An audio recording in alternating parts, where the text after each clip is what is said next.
Hello everyone, it's Hopes here, and this is going to be another VOD for my YouTube channel. What I'm going to do today is bring you Workshop 16. In the group, it's going to be myself on my Brewmaster Monk, and then I have two Fire Mages, a Demon Hunter, and then a Resto Druid. As always, I do stream a lot of my keys and my Mythic content. You can always find me on Twitch TV, twitch.tv/Signs of Hopes. I'll put that link in the description below.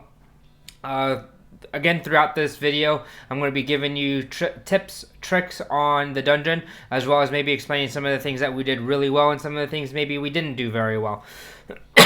Excuse me. As well as some things that, when I'm running not on my tank, that I see other people doing well or not well. So we're going to get started here in just a moment. Again, you can follow me on twitch.tv/Signs of Hopes, or you can at me at Twitter, which is twitter.com/Signs of Hopes as well. So let's get started here.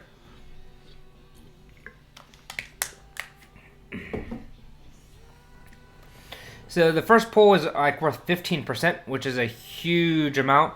So what I do is I pull the entire pack and bring them over to this hammer here.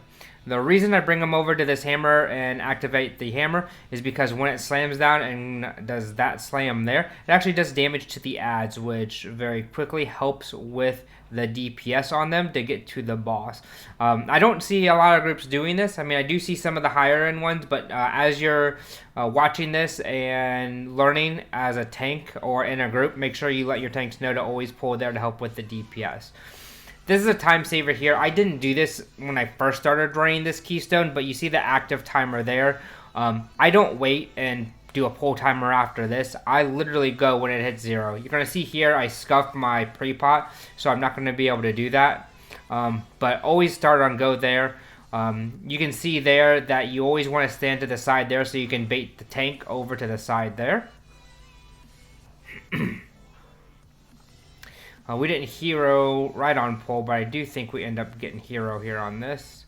As the tank, you always bait this guy here to the hammer. Oh, there's our hero. To break the armor.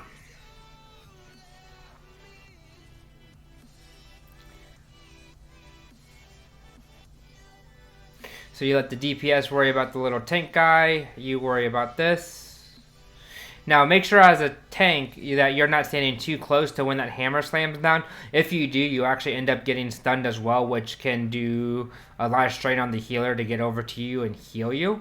So what you want to do is you want to make sure that you're on the plumber is on the far side of it. And then now, since this is on Tyrannical, we have some time here.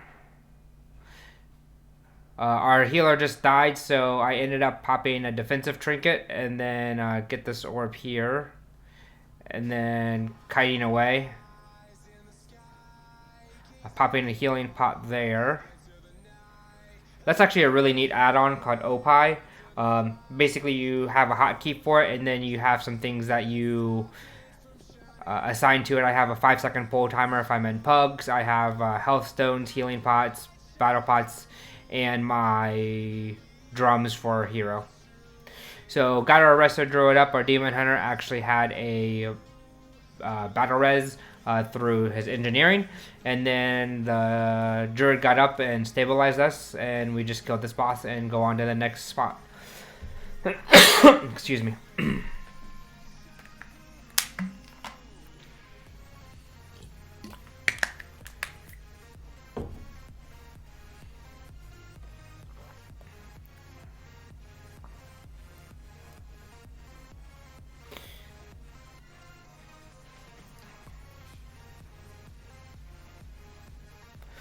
So this pack here, coming up here, I always pull in 2. I sometimes see groups only pull 1 at a time, which is just a loss on time. There's no reason to pull 1 of these at a time. You can definitely pull them both.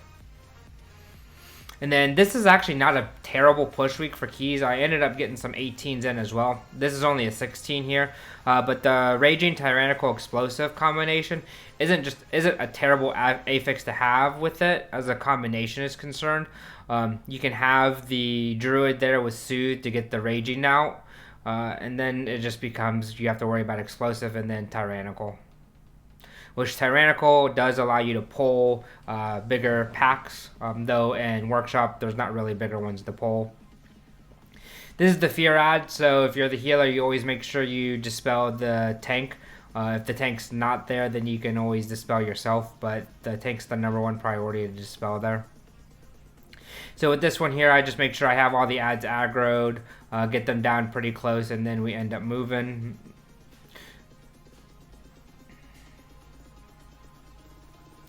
And then bring it around the edge here, and then we back pull through the rest of this garbage here. The #1 thing too is for workshop is you pull all of the trash up until the second platform before King Mechagon.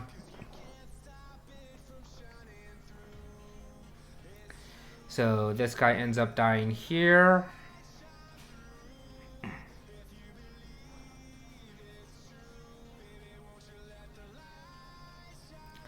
And then the first pull is going to be the junkyard dog, and then the other waste processing unit. One of the biggest things to know as you're the tank with the waste processing unit is the, give me 1 second, the processed waste. You want to make sure that you're not in front of it because it does do a high amount of damage. As you saw, my stagger on my monk just went way up. The second piece to that too is as a tank you want to make sure you position it to where it doesn't hit any of the DPS. As you can tell here, or I know, I'm going to position it pretty incorrectly here, and our fire mage here on the right is going to get hit by it, so he's going to have to blink away, which is 100% on me. I should have been able to move that to a different spot here. These living waste here, or living waters, excuse me, DPS it down, and they do, when they die, they explode and do AoE damage, so the only way to avoid that is LOS that, so which is why we have that pillar here. Same thing here with the junkyard dog and the living water. You just move, or excuse me, living waste. You just pull them all together. The living waste end up dying. You LOS the explosions from the AoE, and then you just DPS the dog down. When you're in high keys, again, when high keys, it's a lot about saving time and what you can do to maximize your time here. So I'm going to go out and pull this next pack here while they're DPSing the dog down because it's not skittish, so it's going to be easier for me not to lose aggro here. And then the same thing, get all the living waste over here to the edge, DPS them all down, and then hide here. With the explosive orbs, which is that affix there, you can actually do the same thing. You can LOS the orbs there, so that all works. And then I know the mana is good, so I'm going to go 3, 2, 1, and then pull. When you're in a group, you never need to use a pull timer. Just make sure you're using your comms for a quick pull, just so everyone knows when they need to be pre-potting. A lot of people don't hero on the first boss necessarily, and when they don't, they'll hero here. I'm kind of undecided on what I feel is best, whether the hero on the dog or heroing at the first boss. I've seen it done both ways. I kind of like heroing here better, just because of the damage and the downtime on DPS here, because you have to hide. I know Blizzard builds that into the keys with the DPS and the mechanics, but nonetheless, my biggest concern is uptime, so that is why I would most likely typically hero here.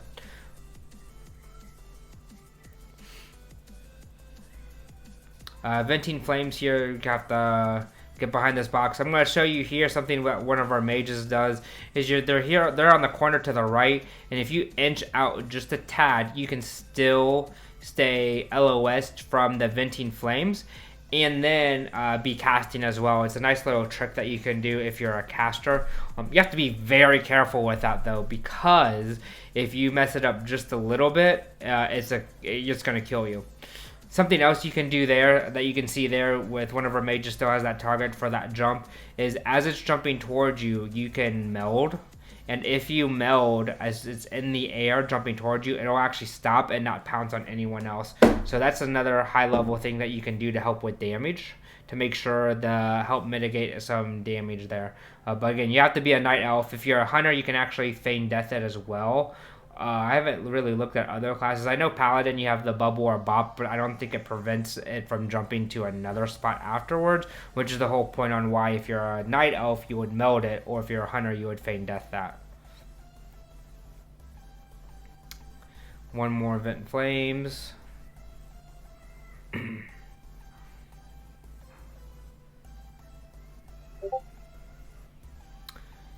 And then boss dies. So this next part here, if you have a warrior and demon hunter, it's actually really awesome to have because they can double jump up and then fell rush or do a heroic leap and turn the flames off, which is what just happened there. Just helps prevent damage as your classes get around this part right here. The red button to the left right there as you're entering in, that is where it is.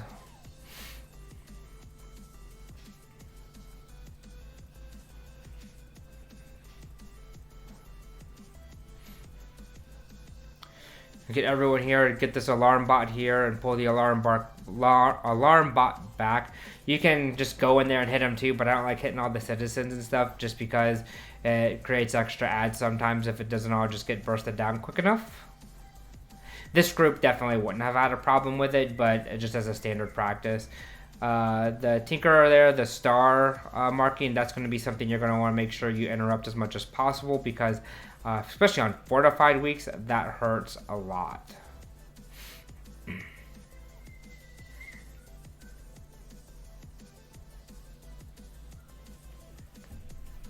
Get these all bursted down.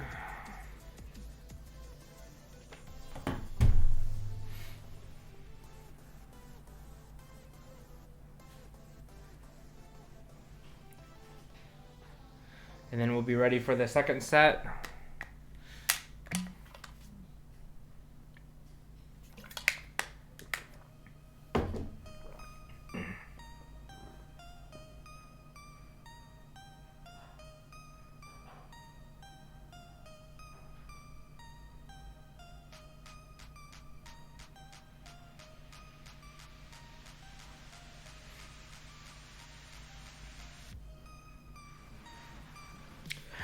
For those of you who are tanking too, if you don't have this weak core, it's actually a really cool one. It's auto mark. Mythic M+ auto marker, I think, is how it actually is.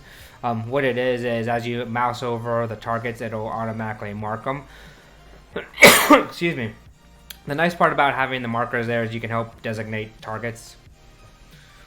Here's me thinking that we were supposed to go, but then I forgot that we had one more ad to kill, so taunted it back and killed this.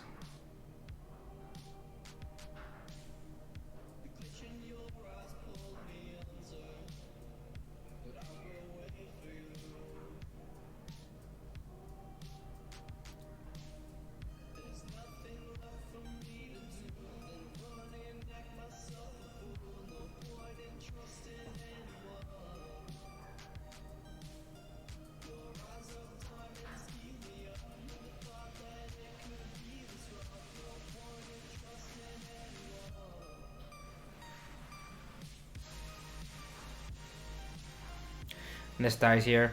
So the tank buster is here, and with this one I always just start kiting it. So here I made sure I let my entire team know is as soon as we get down we started running right away to help avoid any deaths and to make sure that the malignant growths don't slow us down. So I had both my torpedoes up, so I was able to double torpedo there. I taunt and shot my flame at him to make sure I had aggro. And then now the DPS, if they wanted to, they could start doing some DPS on it because I have full aggro.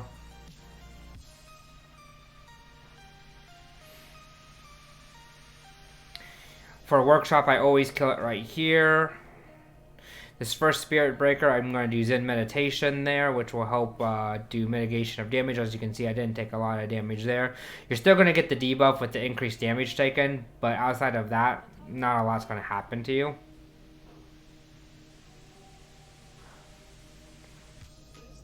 Spirit Breaker here, I'm going to Trinket. You see there, I didn't take any damage there from the Trinket.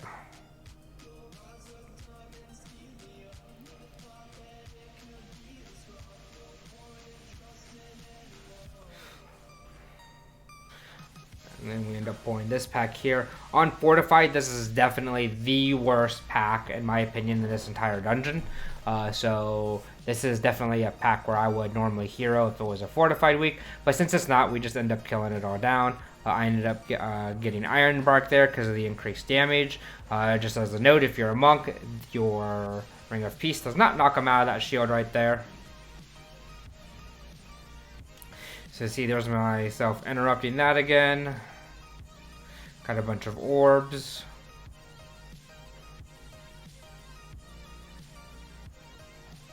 Purified my Purifying Brew to help mitigate some of that damage. You can see my stagger's all red.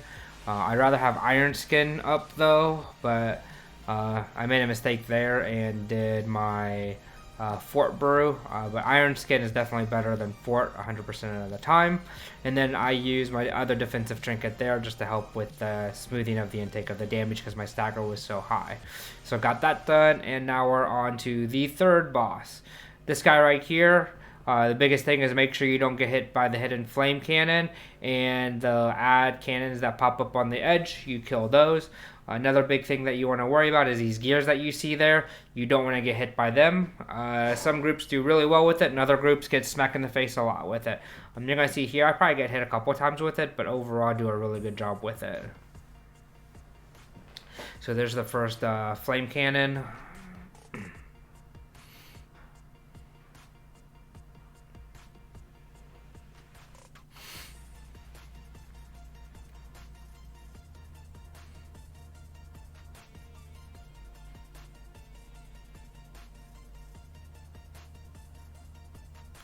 Heroed here, which is good. Ended up being like 42% before debuff expired, which is strong.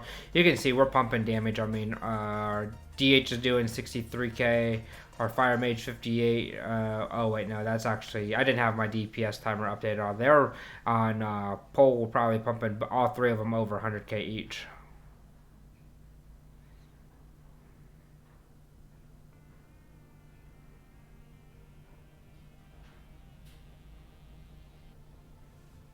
Yeah, real-time DPS, you can see down there, 274, 288, 309, 340, 356. So yeah, we're pumping a lot of damage out right now.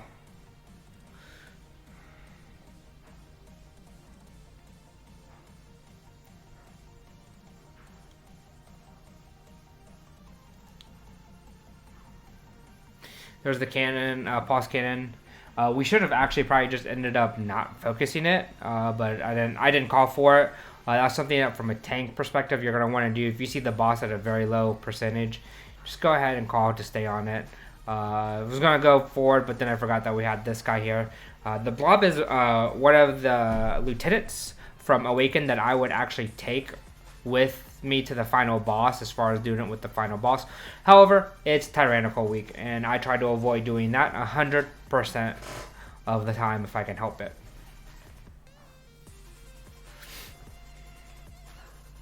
So I stay on the steps here a little bit just to help make sure my healer can have LOS with me. I ended up using a defensive trinket here just to help with the damage intake to make sure that the healer could focus on the other guys.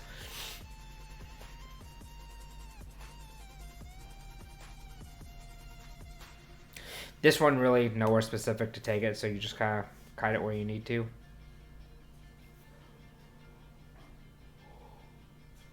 Oh, excuse me. So you have two of these walkers here. Always kill the first one. Always kill the closest one to the platform first. The reason being is it starts the RP for getting the I don't even know what you would call it, the transport vehicle to get you to the other platform. So you always want to end up pulling both of them, but since I'm the tank, I marked one with Skull. Don't get hit by stuff like I just did, and I'm going to get blasted there with the Sonic Pulse. Your graveyard's right there, so I'm going to end up releasing.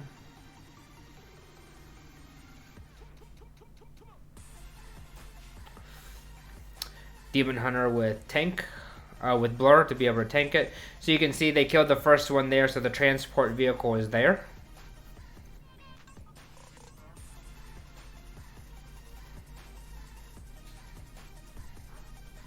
Excuse me, so we can end up taking it there.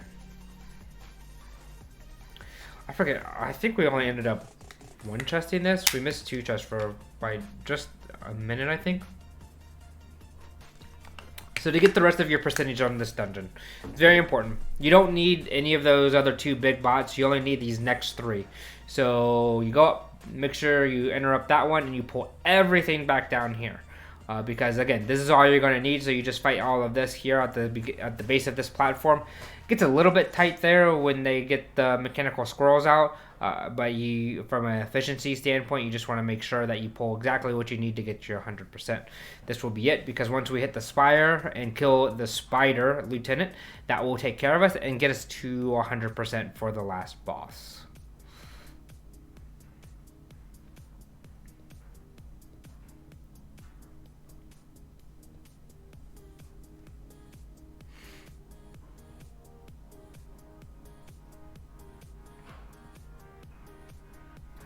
Grab aggro on this. So it does target a certain person and then does cast and then cast. So one of the things you can do is you can actually LOS it or outrange it so it doesn't do any of the casting. So here we're going to LOS all of the cast to get the spider to keep coming up towards us. If it's fixated on you while it's casting and you end up getting far enough away, it'll actually stop the cast, because it does, like if you're a range class, it only has a certain range for it. It's not unlimited, which is really nice, which is why we did what you see here.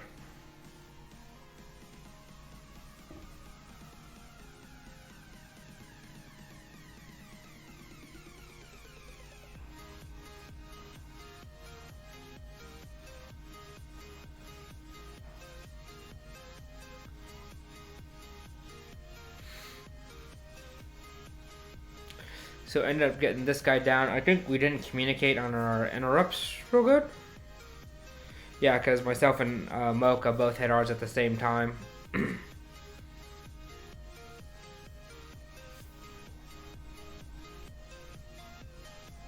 Oh my goodness, excuse me. And then this is the last boss. So just like normal, 3, 2, 1. So this one does a couple different things that I want to talk about. The recalibration is just one of those things you don't make sure you stand in with the scrollies on the ground. This Gigazap, what the person gets targeted with, it should literally just stand still and let everyone else adjust to that. That's the best way for it to happen. Sometimes I see groups that say, no, get to this side or go to this side or get to this place. No, it's just the rest of the group. It's easier for the rest of the group just to adjust and everyone else just to fan away from it and let that one person sit there so it doesn't change where the target and where the beam's coming out of. Because if you're in sight and you're if you're in line with that beam, it does do damage to you too, and puts you that dot debuff on you. So the easiest thing to do is just have everyone else spread.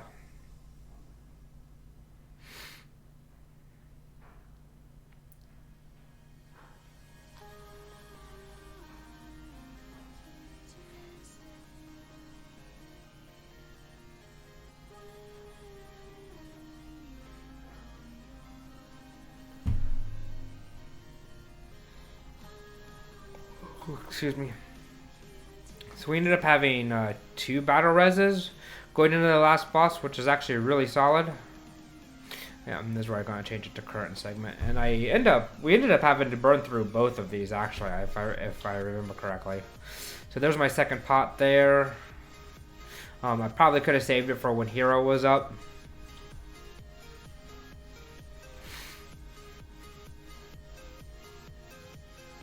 See, so like 3 people got hit by it all at once. So that hurt. So we're going to end up doing 1 B-res here on our Demon Hunter. Wait to take it, but ended up being okay.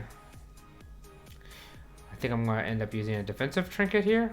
Yep, there's my defensive trinket. I'm up, so I'm good, healthy.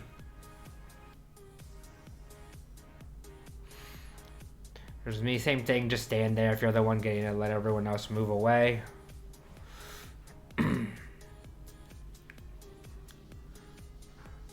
And then our mage friend died, so we ended up resing them.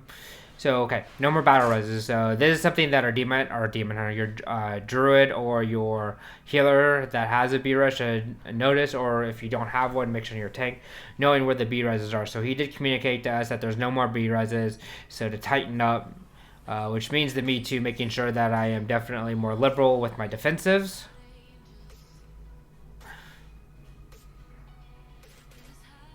So I can see now that I have bark available to use. I looked at my defensives and knew that I had both my defenses up. So I believe I just told him to not worry about my health, and he can bark anyone else because I have both my defensives up.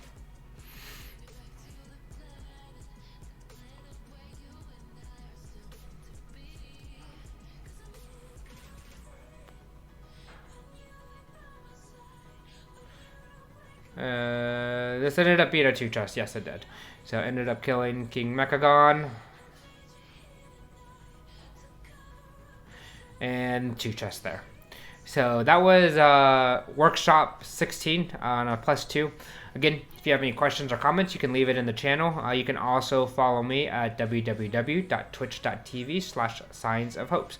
Hope you all enjoyed that. If there's any special content that you're looking for, anything that you would like to see me run or explain, you can feel free to put those comments in my YouTube channel or on Twitch as well, and I'll be more than happy to accommodate that. Hope you all enjoyed it.